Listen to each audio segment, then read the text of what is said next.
बिस्मिल्लाहिर्रहमानिर्रहीम। तो concise chemistry series में जो नेक्स्ट रिएक्शन है वो है सैंडमियर रिएक्शन। तो सैंडमियर रिएक्शन बेसिकली है क्या? देखिए, सबसे पहले जो हमें पॉइंट याद रखना वो ये है कि इसमें हम कन्वर्जन करते हैं, conversion of aryl amines, those amines where NH2 group is attached to the aromatic ring.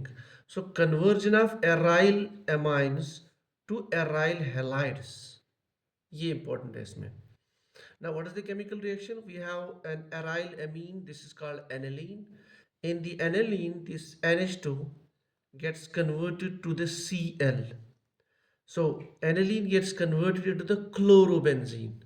So, this is conversion of this NH2 to halide. So, this is basically the Sandmeyer reaction.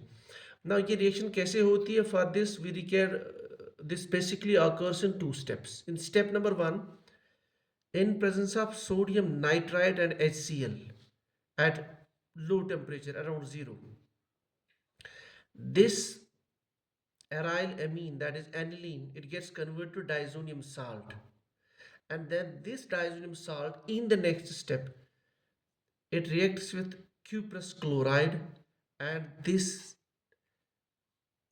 N triple bond N plus diazonium ion, which is an excellent leaving group.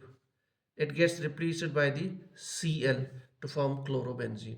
So this N triple bond N gets removed in the form of nitrogen gas. So this acts as a driving force. क्योंकि जब products gases बनती है तो entropy increase हो जाती है. अच्छा, सो in this step अब हमें याद क्या रखना है इसमें? एक तो हमें ये रिएक्शन याद रखनी है, the conversion of amines to aryl amines to aryl halides. लेकिन इस स्टेप में if you don't use cuprous chloride, अगर आप ब्रोमाइड यूज करेंगे then you will get here Br. If you use cuprous iodide then you will get iodine here. इसी तरह से if you use copper cyanide then this you will see here as Cn, cyanobenzene will be formed.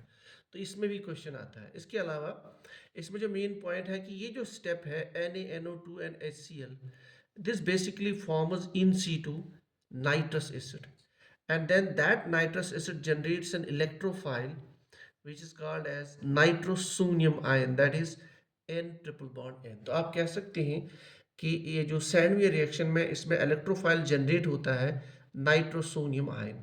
अब nitrosonium ion में oxygen पे plus charge है, सो आप इसको कर सकते हो since it's highly electronegative.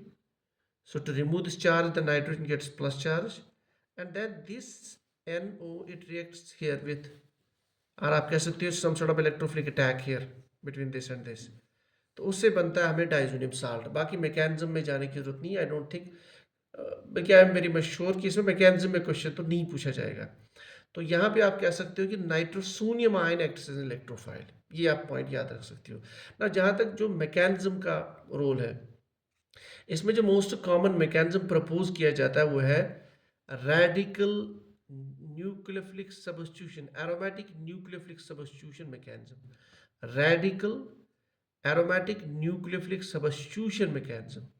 यानी ओवरऑल आप क्या देखेंगे कि NH2 is getting replaced by Cl, so this is a nucleophilic substitution. ठीक, and it passes through a radical, and this is, अगर आप और फर्दर याद रखना चाहते हैं, this is aromatic nucleophilic substitution 1, SN1 mechanism. तो ये है कुछ बेसिक पॉइंट्स कि जिसमें पॉसिबल क्वेश्चन आ सकता है. अदरवाइज इस रिएक्शन में इतना कुछ खास नहीं है जहाँ से आ सकता है क्वेश्चन. एक तो रिएक्शन क्या है, दूसरा what converts to what, aryl amines get converted to aryl halides, and और ये जो स्टेप है इसमें आप डिफरेंट टाइप के प्रोडक्ट बना सकते हो. अगर क्यूप्रस क्लोराइड है तो Cl will be here, if cuprous iodide then iodine will be here, if it is cuprous bromide then Br will be here, and if it is CuCN, copper cyanide, then you will see Cn here. तो ये है इसमें कुछ main चीज़ें. This is all about the Sandmeyer reaction.